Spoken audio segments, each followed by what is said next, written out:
Good morning, my Bible study buddies. How are y'all today? I hope you're all doing well. I hope you all got a wonderful night's rest. I hope you are ready to start the day with me. And let me read the Bible to you out of Old Testament, New Testament, Psalms, and Proverbs. Today is November 11th. We're on a brand new week. We are actually on week 46 out of 52 weeks of the year. We're almost finished with the Bible reading for 1 year. So today, like I said, is November 11th. We're on day 316 out of 365 days of the year. We're still in the book of Ezekiel in Old Testament. Today we will be reading chapter 23, verses 1 through 49.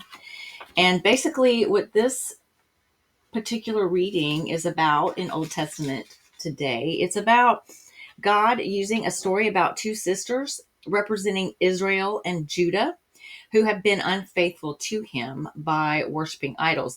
And he warns them of the consequences of their actions. So we're just picking right up where we left off yesterday with the two sisters. All right, so I'm just going to go ahead and jump right in.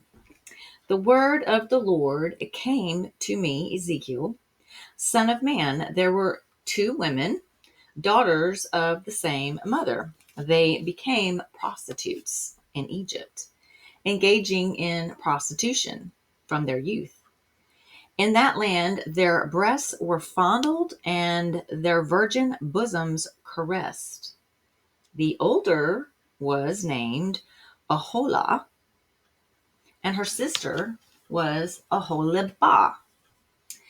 They were mine and gave birth to sons and daughters. Olahah is Samaria, and Olabah is Jerusalem.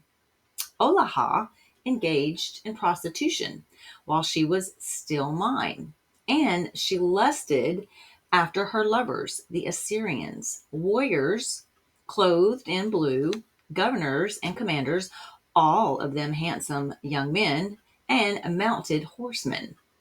She gave herself as a prostitute to all the elite of the Assyrians and defiled herself with all the idols of everyone she lusted after. She did not give up the prostitution she began in Egypt when during her youth men slept with her, caressed her virgin bosom, and poured out their lust upon her. Therefore, I handed her over to her lovers, the Assyrians, for whom she lusted.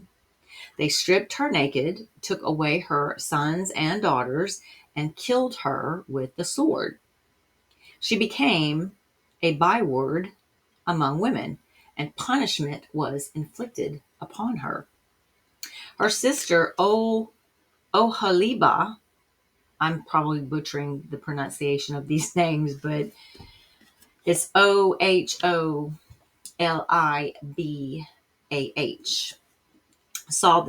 she saw this, yet in her lust and prostitution, she was more depraved than her sister. She too lusted after the Assyrians, governors and commanders, warriors in full dress, mounted horsemen, all handsome young men. I saw that she too defiled herself. Both of them went the same way. But she carried her prostitution still further.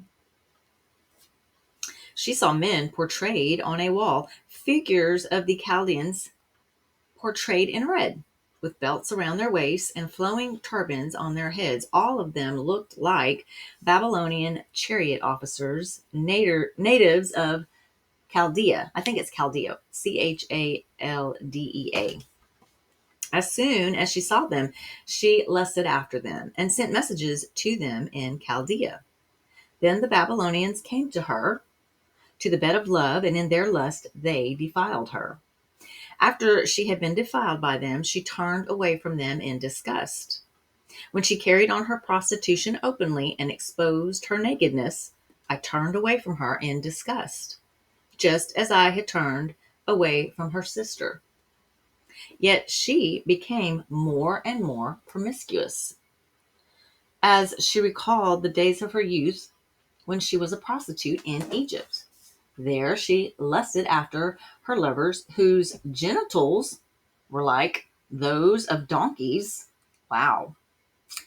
And whose emission was like that of horses. So let me just explain something real quick, because last year, it just goes to show you, there's a lot of crazy stuff in the Bible. Last year, around this time, my sister was murdered. Well, it was October 25th when she was shot. No, 24th, and she passed away in the hospital on the 26th.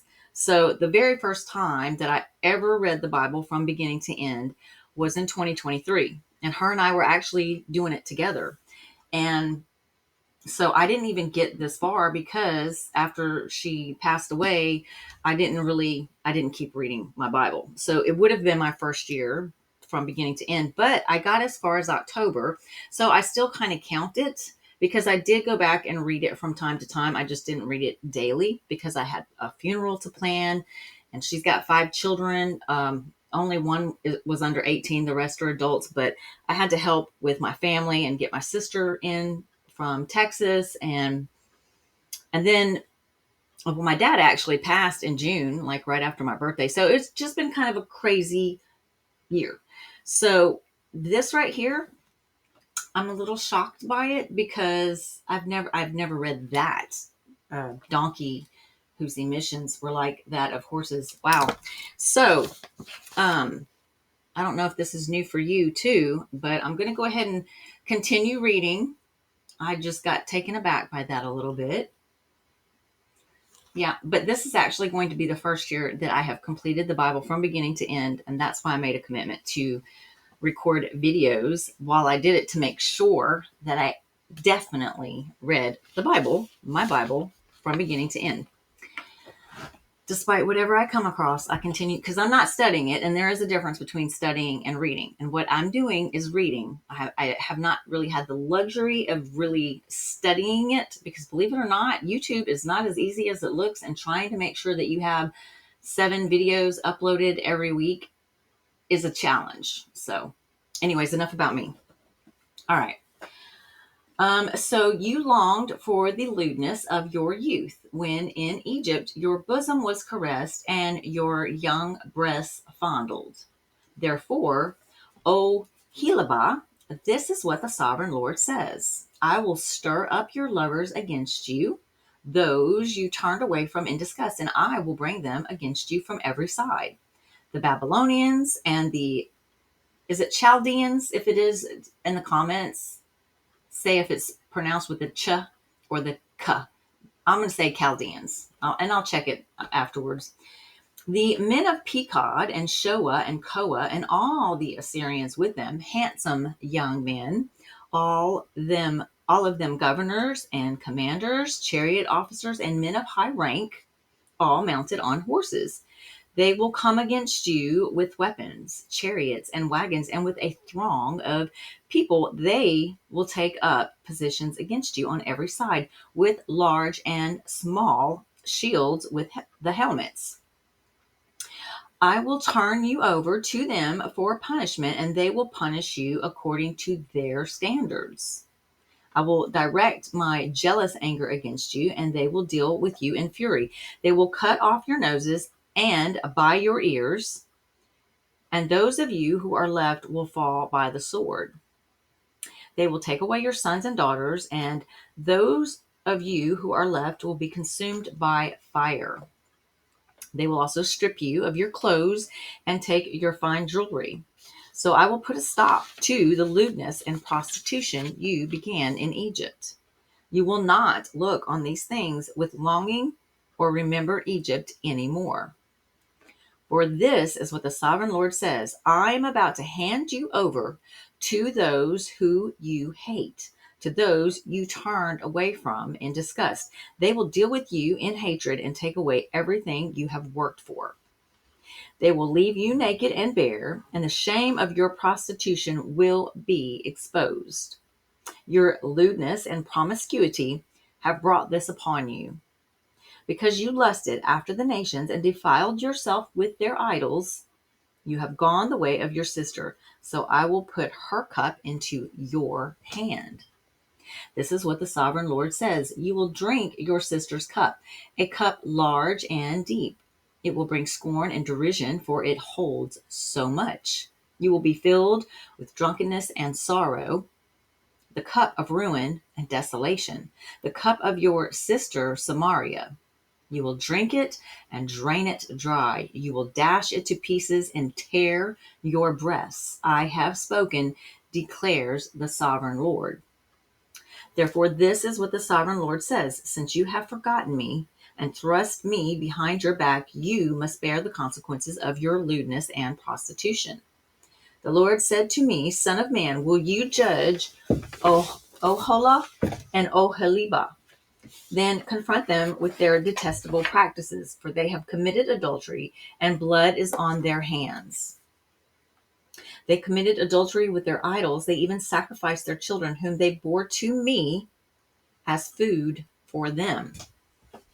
They have also done this to me. At the same time, they defiled my sanctuary and desecrated my Sabbaths. On the very day they sacrificed their children to their idols, they entered my sanctuary and desecrated it. This is what they did in my house. They even sent messengers for men who came from far away. And when they arrived, you bathed yourself for them, painted your eyes, and put on your jewelry. You sat on an elegant couch with a table spread before it, on which you had placed the incense and oil that belonged to me. The noise of a carefree crowd was around her. Sabians were brought from the desert along with men from the rabble, and they put bracelets on the arms of the woman and her sister, and beautiful crowns on their heads. Then I said about the one worn out by adultery, now let them use her as a prostitute, for that is all she is. And they slept with her, as men sleep with a prostitute. So they slept with those lewd women, Oholah and Oholiba. But righteous men will sentence them to the punishment of women who commit adultery and shed blood, because they are adulterous and blood is on their hands. This is what the sovereign Lord says. Bring a mob against them and give them over to terror and plunder. The mob will stone them and cut them down with their swords. They will kill their sons and daughters and burn down their houses. So I will put an end to lewdness in the land, that all women may take warning and not imitate you. You will suffer the penalty for your lewdness and bear the consequences of your sin of idolatry. Then you will know that I am the sovereign Lord. Okay, that was different. Now we're going to move on to New Testament. We will be reading out of the book of Hebrews, chapter 10, verses 18 through 39. And the writer encourages believers in this particular reading in New Testament to hold fast to their faith and to keep meeting together, warning them about the dangers of turning away from God. And where these, the sins and lawless acts of God's people, have been forgiven, there is no longer any sacrifice for sin.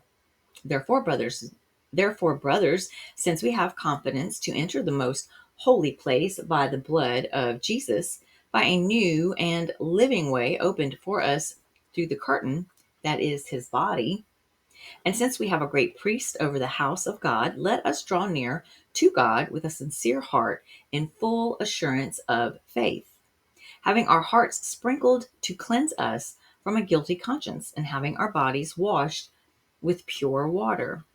Let us hold unswervingly to the hope we profess, for he who promised is faithful.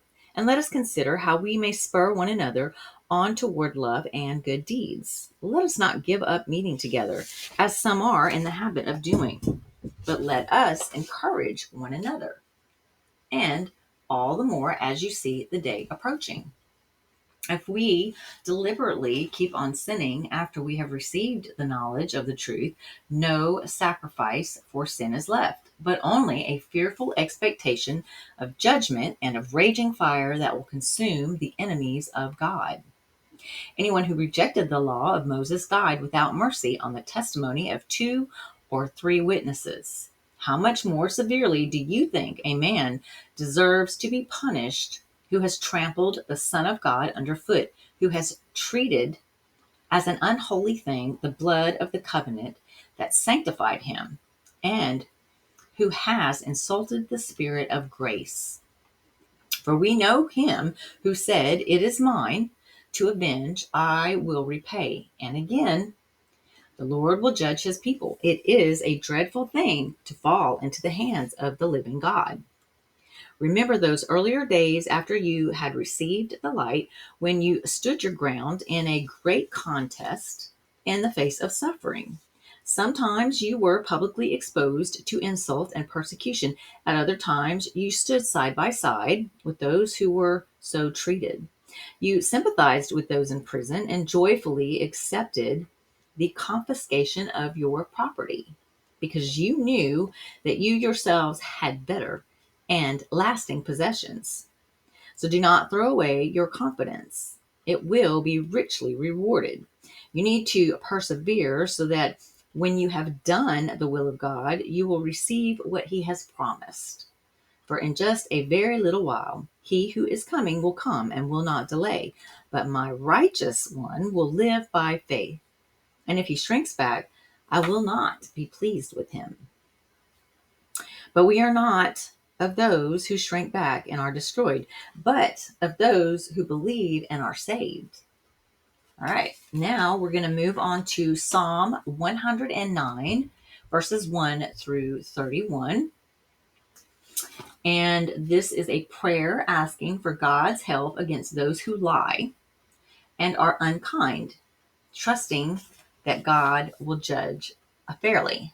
So this is a good psalm for someone who has been wrongfully accused of something or has been sent to prison. I'm sure this is probably many prisoners who've spent time in prison, even though they were not guilty, innocent. I'm sure they probably clung to this particular psalm.